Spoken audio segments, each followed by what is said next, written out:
नमस्कार विद्यार्थी मित्रांनो, आपल्या सर्वांचं स्वागत आहे ज्ञानमुद्रा अकॅडमीच्या एज्युकेशनल यूट्यूब प्लॅटफॉर्ममध्ये. उच्च न्यायालय भरती संदर्भात या ठिकाणी एप्रिल महिन्याच्या शेवटच्या आठवड्यामध्ये तुमचा पेपर अपेक्षित आहे. आपण काही महत्त्वपूर्ण प्रश्न आहे त्यांचा सराव व्हिडिओमध्ये करत आहोत. यापूर्वी 6 व्हिडिओज आपण बनवलेले आहेत, ते तुम्ही एकदा आपल्या चॅनलवर जाऊन पाहून घेऊ शकता. आजचा आपला 7वा व्हिडिओ असणार आहे. यामध्ये आपण जे काही आपला सिलेबस आहे त्यावर आधारित IMP प्रश्न ॲड केलेले आहेत, जेणेकरून आपल्याला याचा बेनिफिट हा अपकमिंग येणाऱ्या एक्झाममध्ये होऊ शकतो. चला तर मग जास्त वेळ न गमावता स्टार्ट करूया आपण आपल्या आजच्या व्हिडिओला. तुम्ही जर आपल्या चॅनलवर पहिल्यांदा आलेले असाल तर चॅनलला सबस्क्राईब करून घ्या, कारण की अशीच नवनवीन माहिती तुम्हाला आपल्या चॅनलवर मिळत असते. त्यापूर्वी पहा विद्यार्थी मित्रांनो, न्यायालय भरतीचं हे महत्त्वाचं पुस्तक उपलब्ध झालेलं आहे. ते म्हणजे मुंबई उच्च न्यायालय भरती 70 प्रश्नपत्रिका संच. यामध्ये 2018 पासून ते 2025 पर्यंत झालेल्या सर्व प्रश्नपत्रिकांचा समावेश आहे आणि हे पुस्तक स्मार्ट स्टडी पब्लिकेशनचं विठ्ठल राऊतवार सरांचं आहे. तर जवळच्या कोणत्याही बुक स्टॉलवर जाऊन तुम्ही हे खरेदी करू शकता किंवा या पुस्तकाविषयी जर तुम्हाला अधिक माहिती हवी असेल तर दिलेल्या नंबरवर सुद्धा तुम्ही कॉल करू शकता. आता जाऊया आपण आपल्या आजच्या व्हिडिओकडे. तर पहा विद्यार्थी मित्रांनो, आजचा आपला पहिला प्रश्न आहे तो म्हणजे संगणकाच्या मुख्य मेमरीला इन ब्रॅकेटमध्ये आहे रॅम काय म्हणतात? तर संगणकाची जी काही मुख्य मेमरी आहे तिला काय म्हणतात असा प्रश्न या ठिकाणी विचारलेला आहे. आता काही विद्यार्थ्यांनी लास्ट व्हिडिओला कमेंट केल्या होत्या की आम्हाला कॉम्प्युटरवर आधारित प्रश्न राहतील का? तर पहा विद्यार्थी मित्रांनो, न्यायालय भरतीमध्ये 100% तुम्हाला कॉम्प्युटरवर प्रश्न राहणार आहे. या ठिकाणी जी काही मी प्रश्नपत्रिका बनवलेली आहे किंवा जे काही आपण प्रश्नांचा सराव करत आहोत त्या मागील प्रश्नपत्रिका ॲनालिसिस करून आणि तुमचा सिलेबस पाहून त्यावरच आधारित प्रश्न ठेवलेले आहे. म्हणजे विनाकारण काहीही प्रश्न न घेता जे की एक्झामसाठी इम्पॉर्टंट असतील तेच आपण या ठिकाणी कव्हर करतो. म्हणूनच कॉम्प्युटर तुम्हाला अवश्य वाचायचं आहे. विशेष म्हणजे काय तर बेसिक कॉम्प्युटरची माहिती जसं की रॅम झालं किंवा लाँग फॉर्म झाले, त्यानंतर शॉर्टकट कीज झाल्या, तर ह्या तुम्हाला वाचून जायच्या आहेत म्हणजे जायच्या आहेत. एक प्रश्न जरी आला तरी तुम्हाला 1 गुण त्या ठिकाणी मिळून जाईल. तर पहा विद्यार्थी मित्रांनो, पहिलाच आपला प्रश्न आहे तो म्हणजे संगणकाच्या मुख्य मेमरीला काय म्हणतात? तर याचं योग्य उत्तर आहे पर्याय क्रमांक बी, व्होलेटाईल मेमरी. संगणकाच्या मुख्य मेमरीला व्होलेटाईल मेमरी असे म्हणतात. आणि याचा अर्थ असा की जोपर्यंत संगणक चालू आहे तोपर्यंत यात डेटा राहतो आणि वीज जाताच माहिती पुसली सुद्धा जाते. व्होलेटाईल मेमरीचं कधी-कधी व्याख्या तुम्हाला येऊ शकते की अशी कोणती मेमरी आहे ज्यामध्ये संगणक चालू असेपर्यंत डेटा राहतो आणि एकदा वीज गेली की लगेच ती माहिती पुसल्या जाते, तर ती आहे व्होलेटाईल मेमरी. नंतर दुसरं जर आपण पाहिलं दुसरा प्रकार तर तो आहे पर्मनंट मेमरीचा. याला नॉन व्होलेटाईल मेमरी असे म्हणतात. जसे की हार्ड डिस्क म्हणजे एक आहे व्होलेटाईल मेमरी जी की लाईट गेल्याच्या नंतर या ठिकाणी कॉम्प्युटरमधून पुसल्या जाते आणि दुसरी आहे नॉन व्होलेटाईल मेमरी जी की पर्मनंट असते म्हणजे ही पुसली जात नाही. तिसरं जर आपण पाहिलं ROM ज्याला आपण रोम असं म्हणतो, तर यात संगणक सुरू करण्यासाठी आवश्यक असलेल्या सूचना कायमस्वरूपी साठवून ठेवल्या जातात आणि कधी-कधी तुम्हाला लाँग फॉर्म सुद्धा याचे विचारले जाऊ शकतात. रीड ओन्ली मेमरी असा रोमचा लाँग फॉर्म होतो. त्यानंतर पहा विद्यार्थी मित्रांनो, आपण आलेलो आहोत पुढच्या प्रश्नाकडे. संगणकीय भाषेत डब्ल्यू-डब्ल्यू-डब्ल्यू चे पूर्ण रूप काय? म्हणजे डब्ल्यू-डब्ल्यू-डब्ल्यूचा फुल फॉर्म या ठिकाणी त्यांनी विचारला आहे. तर याचं योग्य उत्तर आहे ते म्हणजे पर्याय क्रमांक 1 ए, वर्ल्ड वाईल्ड वेब. या ठिकाणी पहा वर्ल्ड वाईल्ड वेब असा डब्ल्यू-डब्ल्यू-डब्ल्यूचा फुल फॉर्म होतो. तुम्हाला महत्त्वपूर्ण फुल फॉर्म सुद्धा करून जायचे आहे परीक्षेमध्ये.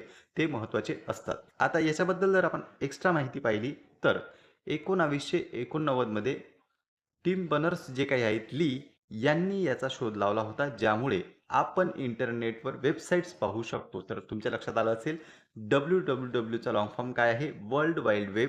त्याचा शोध कधी लागलेला आहे? तर 1989 मध्ये टिम बर्नर्स ली असं त्यांचं नाव होतं. यांनी याचा शोध लावलेला होता आणि त्यामुळे आपण इंटरनेटवर वेबसाईट्स पाहू शकतो. दुसरे महत्त्वाचे जर आपण लाँग फॉर्म पाहिले किंवा संज्ञा पाहिल्या तर त्या आहेत एच-टी-टी-पी आणि एच-टी-एम-एल. तर एच-टी-टी-पी म्हणजे काय? एच-टी-टी-पी म्हणजे ही माहिती इंटरनेटवर पाठवण्यासाठी वापरली जाणारी पद्धत किंवा प्रोटोकॉल आहे. याला असं प्रोटोकॉल सुद्धा आपण म्हणतो. तर एच-टी-टी-पी ही माहिती इंटरनेटवर पाठवण्यात जाणारी प्रोटोकॉल आहे. दुसरं एच-टी-एम-एल. तर एच-टी-एम-एल म्हणजे काय? वेबसाईट्स तयार करण्यासाठी वापरली जाणारी ही एक भाषा आहे. म्हणजे एच-टी-एम-एल ही एक भाषा आहे, तर एच-टी-टी-पी हा एक प्रोटोकॉल आहे. त्यानंतर जाऊया पुढच्या प्रश्नाकडे. तर पहा विद्यार्थी मित्रांनो, पुढचा आपला प्रश्न आहे, ईमेल पाठवण्यासाठी कोणती प्रोटोकॉल किंवा कोणता प्रोटोकॉल वापरला जातो किंवा वापरली जाते? तर याचं योग्य उत्तर आहे ते म्हणजे पर्याय क्रमांक बी, एस-एम-टी-पी. तर पहा विद्यार्थी मित्रांनो, प्रोटोकॉल जे आहे ते वापरले जातात इंटरनेटवर माहिती पाठवण्यासाठी. तर कोणता प्रोटोकॉल हा ईमेल पाठवण्यासाठी वापरला जातो, तो आपल्याला या ठिकाणी विचारला आहे. खाली जर आपण आलो तर याचा लाँग फॉर्म होतो तो म्हणजे सिंपल मेल ट्रान्सफर प्रोटोकॉल. एस-एम-टी-पीचा लाँग फॉर्म तुम्हाला कधी-कधी परीक्षेमध्ये येऊ शकतो. तर त्याला काय म्हणतात? Simple mail transfer protocol. इंटरनेटवर एका ठिकाणाहून दुसऱ्या ठिकाणी ईमेल पाठवण्यासाठी या सिस्टमचा वापर केला जातो. एफ-टी-पी जर आपण खाली पाहिलं तर याचा वापर इंटरनेटवरून फाईल ट्रान्सफर करण्यासाठी केला जातो. एफ-टी-पी म्हणजे काय? फाईल ट्रान्सफर करण्यासाठी याचा वापर केला जातो आणि आय-पी जर आपण म्हटलं तर हा प्रत्येक संगणकाचा इंटरनेटवरील एक विशिष्ट पत्ता असतो. तर लक्षात ठेवायचं आहे तुम्हाला संज्ञा. एस-एम-टी-पी म्हणजे काय? तर सिंपल मेल ट्रान्सफर प्रोटोकॉल, जो की इंटरनेटवर एका ठिकाणावरून दुसऱ्या ठिकाणासाठी ईमेल पाठवण्यासाठी वापरला जातो. त्यानंतर एफ-टी-पी जर आपण पाहिलं तर याचा वापर इंटरनेटवरून फाईल ट्रान्सफर करण्यासाठी वापरला जातो आणि आय-पी जर पाहिलं तर एखाद्या ठिकाणचा विशिष्ट पत्ता. जाऊया पुढच्या प्रश्नाकडे. पुढचा प्रश्न आहे आपला, खालीलपैकी कोणते ऑपरेटिंग सिस्टीमचे उदाहरण आहे? या ठिकाणी आपल्याला ऑपरेटिंग सिस्टीमचं उदाहरण विचारलेलं आहे. तर त्याचं योग्य उत्तर आहे ते म्हणजे पर्याय क्रमांक सी, विंडोज. विंडोज हे एक ऑपरेटिंग सिस्टीमचे उदाहरण आहे. खाली जर एक्स्ट्रा माहिती आपण पाहिली तर विंडोज हे मायक्रोसॉफ्ट कंपनीचे ऑपरेटिंग सिस्टीम असून ते संगणक चालवण्यासाठी आवश्यक असते. नंतर जर पाहिलं एम-एस ऑफिस तर हे एक ॲप्लिकेशन सॉफ्टवेअर आहे जे डॉक्युमेंट आणि एक्सेल शीट बनवण्यासाठी वापरल्या जाते. म्हणजे एम-एस एक्सेल, एम-एस डॉक्युमेंट्स तुम्ही जर एम-एस वर्ड आणि एम-एस एक्सेल हे 2 सॉफ्टवेअर तुम्ही पाहिलेले असतील, तर ते कशासाठी आपण वापरतो? तर ते डॉक्युमेंट आणि एक्सेल शीट तयार करण्यासाठी वापरलं जातं. नंतर तर Google Chrome महत्त्वाचं आहे. Google Chrome आपल्याला विचारलं जातं. हे इंटरनेट वापरण्यासाठी वापरले जाणारे एक वेब ब्राउझर आहे. खालीलपैकी वेब ब्राउझर कोणते? असा प्रश्न सिंपल तुम्हाला एक्झाममध्ये येतो. तर त्याचं योग्य उत्तर आहे Google Chrome. नंतर पहा विद्यार्थी मित्रांनो, पुढच्या प्रश्नाकडे आपण आलेलो आहोत. संगणकामध्ये कट करण्यासाठी कोणती शॉर्टकट की वापरली जाते? लास्ट टाइम आपण कॉपी करण्यासाठी कोणती शॉर्टकट की वापरली जाते हा प्रश्न घेतलेला होता. आता या ठिकाणी कट करण्यासाठी कोणती की वापरली जाते? तर Ctrl+X या ठिकाणी कट करण्यासाठी वापरलं जातं. लक्षात ठेवा. Ctrl+C कशासाठी वापरले जाते? तर कॉपी करण्यासाठी. Ctrl+V कशासाठी वापरली जाते? तर पेस्ट करण्यासाठी आणि Ctrl+Z पुन्हा तुम्हाला कमेंट करायची आहे की Ctrl+Z हे आपण कशासाठी वापरतो? तुम्ही जर चालवलेलं असेल कॉम्प्युटर तर बरेच विद्यार्थी याचा वापर करत असतात. नंतर पहा विद्यार्थी मित्रांनो, पुढचा प्रश्न आहे तो म्हणजे रक्ताचा दाब, ब्लड प्रेशर मोजण्यासाठी कोणते उपकरण वापरले जाते? आतापर्यंत आपण सुरुवातीला काही 5 प्रश्न जे आहेत ते कॉम्प्युटरवर आधारित पाहिलेले आहेत. यानंतर आपण जी-के आणि जी-एसवर येणार आहोत. यामध्ये काही चालू घडामोडी ज्या काही आहेत त्याच्याशी संबंधित सुद्धा आपण प्रश्न ठेवलेला आहे. तर इथे स्टार्ट करूया. रक्ताचा दाब मोजण्यासाठी कोणते उपकरण वापरतात? तर याचं योग्य उत्तर आहे पर्याय क्रमांक बी, स्फिग्मोमॅनोमीटर. तर लक्षात ठेवायचं आहे तुम्हाला, ब्लड प्रेशर मोजण्यासाठी स्फिग्मोमॅनोमीटर या ठिकाणी वापरल्या जाते. नंतर पहा खाली जर पाहिलं आपण तर डॉक्टरांकडे रक्ताचा दाब तपासण्यासाठी जे मशीन असते त्याला हे नाव दिलेले आहे. बॅरोमीटर काय? तर हवेचा दाब मोजण्यासाठी बॅरोमीटर वापरले जाते. नंतर थर्मोमीटर जर आपण पाहिले तर ते शरीराचे तापमान मोजण्यासाठी वापरले जाते. तर तीनही तुम्ही लक्षात ठेवा. स्फिग्मोमॅनोमीटर, त्यानंतर बॅरोमीटर आणि थर्मोमीटर तीनही आपल्याला लक्षात ठेवायचे आहे. पुढच्या प्रश्नाकडे आपण जातोय. विमानाचा शोध कोणी लावला? तर सिंपल प्रश्न आहे. याचं योग्य उत्तर आहे ते म्हणजे पर्याय क्रमांक 1 राईट बंधू. आता काही जण म्हणतील की इतके सिंपल प्रश्न आपण का घेतोय? तर पहा इथे आपण लिपिक प्लस शिपाई दोन्हीचं कंबाईन प्रश्न घेत आहोत. म्हणजे काही प्रश्न तुम्हाला एकदम बेसिक लेव्हलचे सुद्धा विचारले जाऊ शकतात आणि काही प्रश्नांची लेव्हल ही हार्ड किंवा मॉडरेट स्वरूपाची सुद्धा असू शकते. म्हणून आपण प्रश्नही त्याचप्रमाणे ठेवलेले आहेत. काही प्रश्न थोडे कठीण आहेत, काही मॉडरेट आहेत आणि काही अगदी ईझी प्रश्न आहेत, जे की एक्झामच्या दृष्टिकोनातून महत्त्वाचे वाटतात. इथे पहा विद्यार्थी मित्रांनो, राईट बंधू यांनी विमानाचा शोध लावला होता आणि कधी? 1903 मध्ये. या ठिकाणी पहा 1903 मध्ये ओरव्हिल आणि विल्बर जे आहेत राईट या दोन भावांनी जगातील पहिले यशस्वी विमान उडवले. ग्राहम बेल जर आपण पाहिलं तर त्यांनी टेलिफोनचा शोध लावलेला होता आणि मार्कोनी जर पाहिले तर त्यांनी रेडिओचा शोध लावलेला होता. तर तीनही इम्पॉर्टंट आहेत. तीनही तुम्हाला लक्षात ठेवायचे आहे. राईट बंधू विमान, ग्राहम बेल म्हणजे टेलिफोन आणि मार्कोनी तर रेडिओचा शोध. नंतर पहा पुढच्या प्रश्नाकडे आपण येतोय. स्वतंत्र भारताचे पहिले राष्ट्रपती कोण होते? लास्ट व्हिडिओमध्ये आपण पंतप्रधान विचारलेले होते. या ठिकाणी आता स्वतंत्र भारताचे पहिले राष्ट्रपती कोण असा प्रश्न आलेला आहे. याचं योग्य उत्तर आहे ते म्हणजे पर्याय क्रमांक बी, डॉक्टर राजेंद्र प्रसाद. हे जे आहेत ते स्वतंत्र भारताचे पहिले राष्ट्रपती होते. आणि अजून कोणती जबाबदारी त्यांच्याकडे होती, तर घटना समितीचे अध्यक्ष जे होते ते सुद्धा राजेंद्र प्रसादच होते. तर दोन्ही गोष्टी तुम्हाला लक्षात ठेवायच्या आहे.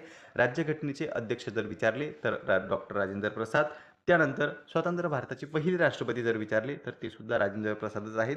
आणि जर तुम्हाला पहिले पंतप्रधान विचारले तर ते आहेत पंडित जवाहरलाल नेहरू. नंतर पहा विद्यार्थी मित्रांनो, पुढच्या प्रश्नाकडे आपण आलोय. त्यापूर्वी आणखी थोडी महत्त्वपूर्ण माहिती आहे. ती म्हणजे की डॉक्टर राजेंद्र प्रसाद यांनी 1950 ते 1965 या कालावधीमध्ये भारताचे राष्ट्रपती म्हणून कार्यभार सांभाळलेला आहे. कधी-कधी तुम्हाला इयरसुद्धा एक्झाममध्ये येऊ शकतात. नंतर जर पाहिलं डॉक्टर राधाकृष्णन, तर हे भारताचे पहिले उपराष्ट्रपती आणि दुसरे राष्ट्रपती होते. म्हणजे पहिले उपराष्ट्रपती कोण होते, तर डॉक्टर राधाकृष्णन. आणि त्यानंतर दुसरे राष्ट्रपती कोण होते, म्हणजे डॉक्टर राजेंद्र प्रसाद यांच्यानंतर, तर ते राधाकृष्णनच होते. नंतर पाहिलं आपण डॉक्टर बाबासाहेब आंबेडकर, तर स्वतंत्र भारताचे पहिले कायदा मंत्री हे होते.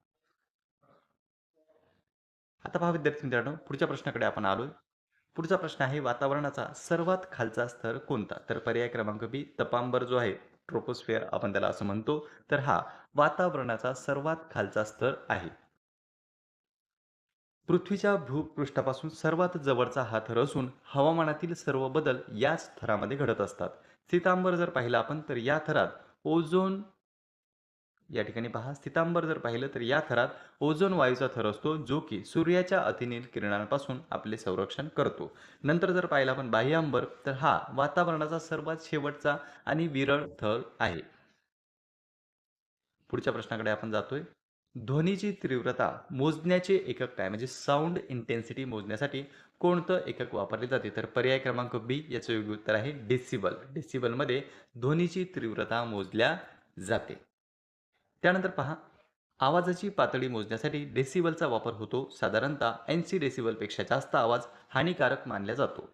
हर्ट्झ जर आपण पाहिलं तर हे सुद्धा आपल्याला एक्झाममध्ये कधी-कधी येते. तर हे वारंवारता म्हणजेच फ्रिक्वेन्सी मोजण्याचे एकक आहे. तर कधी-कधी तुम्हाला हर्ट्झ सुद्धा विचारला जाऊ शकतो, की फ्रिक्वेन्सी किंवा वारंवारता मोजण्याचे एकक काय? तर ते आहे हर्ट्झ. आणि नंतर जूल जर आपण पाहिलं तर ऊर्जा आणि कार्य मोजण्याचे एकक आहे. तर तीनही एककं तुम्हाला लक्षात ठेवायचं आहे.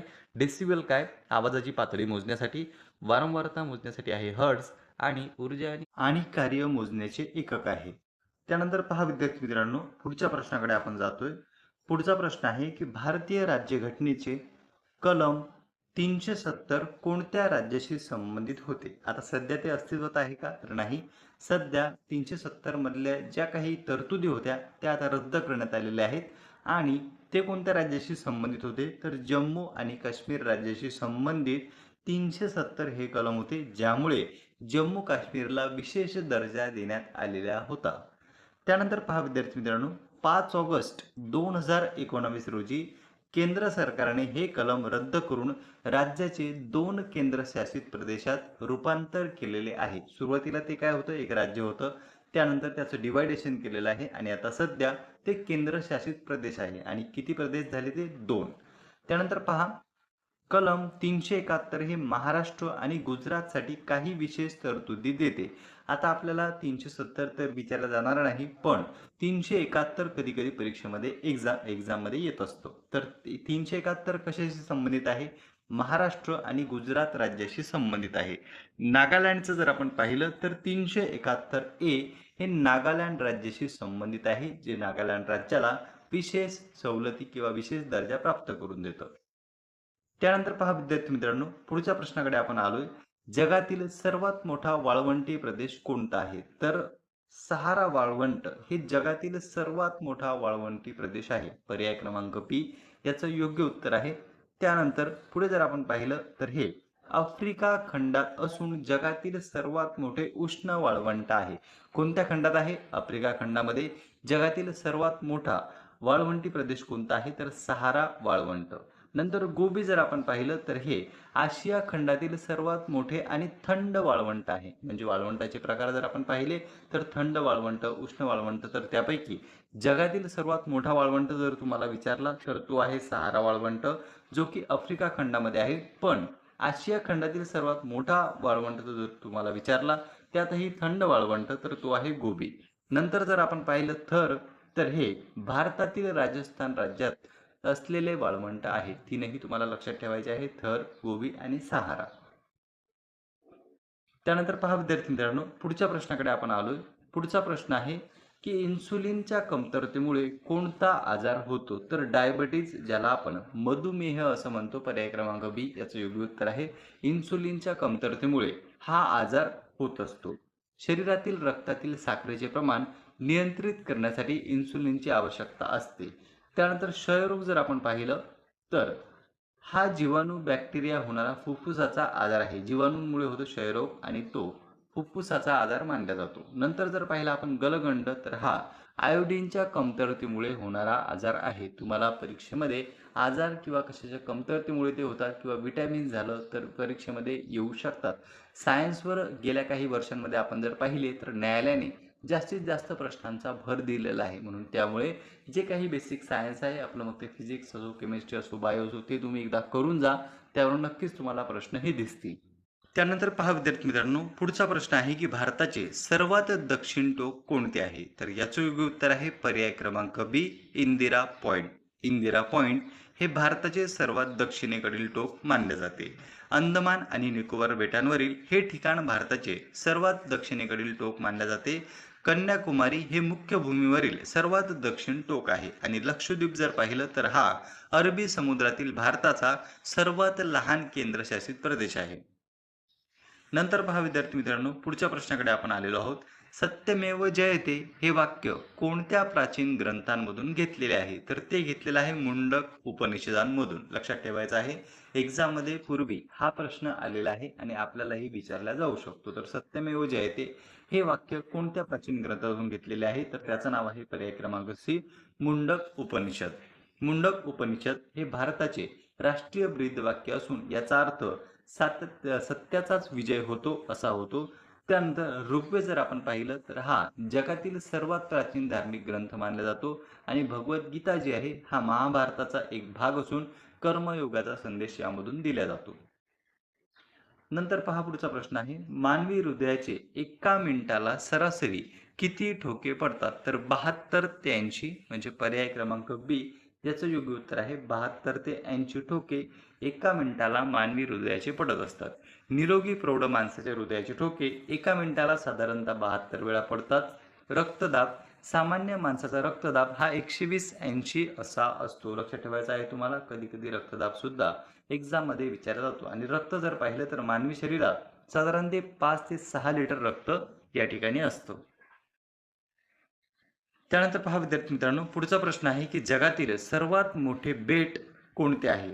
इम्पॉर्टंट प्रश्न आहे. जवळपास परीक्षेमध्ये हा येण्याची शक्यता आहे. त्याचं कारण म्हणजे काय? याचं योग्य उत्तर आहे ते म्हणजे ग्रीनलँड. आणि ग्रीनलँड सध्या चर्चेमध्ये आहे. अमेरिकेने त्यावर दावा सांगितलेला होता. त्या दृष्टिकोनातून हे जे आहे ते महत्वाचं आहे. खाली जर आपण पाहिलं तर हा देश भौगोलिकदृष्ट्या उत्तर अमेरिकेजवळ असला तरी राजकीयदृष्ट्या तो डेन्मार्कचा एक भाग आहे. भाग कशाचा आहे? डेन्मार्कचा. दावा कोणी सांगितला होता? अमेरिकेमुळे. आणि हे जगातील सर्वात मोठे बेट आहे. त्यामुळे लक्षात ठेवायचं आहे तुम्हाला, जगातील सर्वात मोठे बेट जर विचारले तर ते आहे ग्रीनलँड. श्रीलंका जर पाहिलं आपण तर भारताच्या दक्षिणेला असलेला एक बेट राष्ट्र आहे. त्यानंतर मादागास्कर ऐकलं असेल तुम्ही, तर आफ्रिका खंडाच्या पूर्वेला असलेले हे चौथे मोठे सर्वात बेट आहे. त्यानंतर पहा, भारताची मध्यवर्ती बँक कोणती आहे? सिंपल प्रश्न. तर ती आहे पर्याय क्रमांक C, reserve bank of India, ज्याला आपण आरबीआय असं म्हणत असतो. तर भारताची मध्यवर्ती बँक ही रिझर्व्ह बँक ऑफ इंडिया आहे, ज्याची स्थापना 1935 मध्ये झाली होती आणि 1949 मध्ये त्याचं राष्ट्रीयकरण करण्यात आलेलं होतं. नंतर एसबीआय पहा, ही भारतातील सर्वात मोठी सार्वजनिक क्षेत्रातील बँक आहे. कधी कधी हा प्रश्न सुद्धा तुम्हाला येऊ शकतो. नंतर एचडीएफसी जर आपण पाहिलं तर ही भारतातील सर्वात मोठी खाजगी क्षेत्रातील बँक आहे. त्यानंतर पहा पुढचा प्रश्न, लोकसभा सदस्य होण्यासाठी किमान वय किती असावे? तर लोकसभेची जी काही निवडणूक लढवायची आहे त्यासाठी आपलं वय किती पाहिजे? तर ते आहे, त्याचं योग्य उत्तर आहे पर्याय क्रमांक सी, 25 वर्ष. लास्ट व्हिडिओमध्ये आपण मतदानाचं वय पाहिलं होतं. तर 18 वर्ष मतदानाचं वय आहे. सुरुवातीला 21 वर्ष होतं. मात्र 61वी घटना दुरुस्ती करून या ठिकाणी 1989 मध्ये जे वय आहे ते आपलं 18 करण्यात आलं मतदानाचं. त्यानंतर 21 वर्ष जर वय पाहिलं आपण, तर स्थानिक स्वराज्य संस्था जसे की आपलं ग्रामपंचायत झालं, पंचायत समिती झालं, जिल्हा परिषद झालं, या ठिकाणची निवडणूक तुम्हाला लढवायची असेल, तर तुमचं वय 21 असणं गरजेचं आहे. आणि लोकसभा किंवा जे काही आपले आमदार असतात विधानसभेचे, त्या ठिकाणी जर तुम्हाला निवडणूक लढवायची असेल किंवा सदस्य व्हायचं असेल, तर 25 वय आपलं पाहिजे. आणि 30 वर्षाचा जर आपण विचार केला, तर जे काही वरिष्ठ सभागृह आहेत संसदेमधील, राज्यसभा आणि राज्यामधील जे विधान परिषद असते त्या ठिकाणी निवडणूक लढवण्यासाठी किंवा सदस्य होण्यासाठी 30 वर्ष आपलं पाहिजे. आणि 35 वर्ष जर आपण पाहिलं तर राष्ट्रपती आणि राज्यपाल यांची निवडणूक लढवण्यासाठी किंवा त्या निवडणुकीमध्ये भाग घेण्यासाठी किंवा ते पद धारण करण्यासाठी तुमचं कमीत कमी वय 35 पाहिजे. तर लक्षात ठेवा, 18 मतदानाचं वय, 21 स्थानिक स्वराज्य संस्थेचं वय, 25 आमदार किंवा खासदारांचं वय, त्यानंतर 30 जे काही राज्यसभा आहे आपली आणि विधान परिषद असते त्या ठिकाणचं वय, आणि 35 वर्ष जर पाहिलं तर राज्यपाल आणि राष्ट्रपती. असा सिक्वेन्स जर तुम्ही लक्षात ठेवला तर तुमचा मार्क जाणार नाही. नंतर पहा विद्यार्थी मित्रांनो, पुढचा प्रश्न आहे पाण्याचे बाष्पीभवन. पाण्याचे बाष्पीभवन कोणत्या तापमानाला होत असते? तर त्याचे योग्य उत्तर आहे पर्याय क्रमांक बी, 100 सेल्सिअसला या ठिकाणी पाण्याचं बाष्पीभवन होत असतं. 100 सेल्सिअस या तापमानाला पाणी उकळू लागते आणि त्याचे वाफेत रूपांतर होते. 0 सेल्सिअस या तापमानाला पाण्याचा बर्फ होत असतो. कधी कधी तुम्हाला कोणत्या सेल्सिअस तापमानाला पाण्याचा बर्फ होतो असा सुद्धा प्रश्न परीक्षेमध्ये विचारला जातो किंवा फ्रीजिंग पॉईंट सुद्धा विचारला जातो. तर त्याचं योग्य उत्तर आहे 0 सेल्सिअस. नंतर पहा 37 सेल्सिअस जर आपण पाहिलं तर हे मानवी शरीराचे सरासरी तापमान मानले जाते. नंतर पहा विद्यार्थी मित्रांनो, पुढच्या प्रश्नाकडे आपण आलोय. आझाद हिंद सेना कोणी स्थापन केली होती? तर सुभाषचंद्र बोस यांनी आझाद हिंद सेना स्थापन केलेली होती. दुसऱ्या महायुद्धाच्या काळात ब्रिटिशांविरुद्ध लढण्यासाठी त्यांनी जपानमध्ये या सेनेचे नेतृत्व स्वीकारले आणि तिचे पुनर्गठन सुद्धा केले. चंद्रशेखर आझाद जर आपण पाहिलं तर त्यांनी हिंदुस्तान सोशलिस्ट रिपब्लिकन असोसिएशनमध्ये महत्वाची भूमिका बजावली होती. आणि भगतसिंग जे होते, सरदार भगतसिंग यांनी नवजवान भारत सभा स्थापन केलेली होती. तिन्ही महत्वाच्या संस्था आहेत, एक्झाममध्ये येत असतात. एका मार्कासाठी तुम्हाला हे देऊन 1 मार्क नक्की तुमचा होऊ शकतो. त्यानंतर पहा विद्यार्थी मित्रांनो, पुढचा प्रश्न आहे जगातील सर्वात उंच धबधबा कोणता आहे? तर त्याचे योग्य उत्तर आहे पर्याय क्रमांक बी, एंजल फॉल्स हा जगातील सर्वात उंच धबधबा आहे, जो व्हेनेझुएला देशात असून याची उंची आहे 979 मीटर. त्यानंतर पहा नायगारा जर पाहिला आपण तर हा कॅनडा आणि अमेरिका यांच्या सीमेवरील प्रसिद्ध धबधबा आहे. नंतर ज्योत धबधबा जर पाहिला तर हा भारतातील कर्नाटक राज्यातील सर्वात उंच धबधब्यांपैकी एक आहे. पुढचा प्रश्न, भारताचे मँचेस्टर म्हणून कोणत्या शहराला ओळखले जाते? तर अहमदाबादला भारताचे मँचेस्टर म्हणून ओळखल्या जाते. त्यानंतर पाहिलं आपण तर येथील कापड उद्योगाच्या मोठ्या विकासामुळे याला भारताचे मँचेस्टर म्हणतात. आणि मुंबई जर पाहिलं तर याला भारताची कापड राजधानी म्हणून सुद्धा ओळखले जाते. कानपूर जर आपण पाहिलं तर याला उत्तर भारताचे मँचेस्टर म्हटले जाते. तिन्ही लक्षात ठेवा. त्यानंतर पुढच्या प्रश्नाकडे आपण आलोय. सूर्यमालेतील कोणत्या ग्रहाला लाल ग्रह म्हणून ओळखतात? तर याचं योग्य उत्तर आहे ते म्हणजे पर्याय क्रमांक बी, मंगळ. मंगळ ग्रहाला रेड प्लॅनेट म्हणून सुद्धा ओळखल्या जाते. मंगळ ग्रहाच्या पृष्ठभागावर लोह ऑक्साईडचे प्रमाण जास्त असल्याने तो लाल रंगाचा दिसतो. शुक्र जर पाहिला आपण तर याला पहाटेचा तारा आणि सर्वात उष्ण ग्रह सुद्धा मानले जाते. नंतर शनी जर पाहिला आपण तर हा त्याच्या सुंदर वलयांसाठी ओळखला जातो. त्यानंतर पहा विद्यार्थी मित्रांनो, पुढचा प्रश्न आहे की भारताच्या राज्यघटनेत एकूण किती मूलभूत कर्तव्य आहेत? काय विचारलंय आपल्याला? मूलभूत कर्तव्य विचारलेले आहेत. भारताच्या राज्यघटनेत एकूण फंडामेंटल ड्युटीज किती आहेत? तर याचं योग्य उत्तर आहे पर्याय क्रमांक सी, 11. सुरुवातीला 11 होते का? तर नाही. जर तुम्हाला असा प्रश्न आला की सुरुवातीला भारतीय राज्यघटनेमध्ये किती मूलभूत कर्तव्य होती तर त्याचं योग्य उत्तर आहे 0. स्टार्टिंगला जेव्हा भारतीय राज्यघटना लागू झाली किंवा निर्माण झाली त्यावेळी मूलभूत कर्तव्यांचा समावेश हा राज्यघटनेमध्ये नव्हता. तो कधी करण्यात आला? 42व्या घटना दुरुस्तीने मूलभूत कर्तव्ये ऍड करण्यात आली. स्वर्णसिंह समितीच्या शिफारशीवरून या ठिकाणी 10 कर्तव्ये ऍड करण्यात आलेली होती आणि नंतर 86वी घटना दुरुस्ती करून या ठिकाणी एक त्यामध्ये एक्स्ट्रा ऍड करण्यात आलं. म्हणून सध्या जर तुम्हाला संख्या विचारली तर किती आहे? 11. 42व्या घटना दुरुस्तीने किती ऍड करण्यात आलेली होती? 10. आणि जेव्हा संविधान अस्तित्वात आलं तेव्हा होती का मूलभूत कर्तव्ये? तर नाही, मूलभूत कर्तव्ये तेव्हा नव्हती. खाली जर आपण पाहिलं तर 11 व जे कर्तव्य आहे ते सुरुवातीला 10 कर्तव्य होती, परंतु 2002 मध्ये 86व्या घटना दुरुस्तीने 11वे कर्तव्य जी की शिक्षणाची संधी होती ती ऍड करण्यात आली. कलम 51A मध्ये मूलभूत कर्तव्यांचा उल्लेख आहे. कधी कधी आपल्याला एक्झाम मध्ये डायरेक्ट कलम सुद्धा असतं, तर 51A जे कलम आहे त्यामध्ये मूलभूत कर्तव्यांचा समावेश आहे.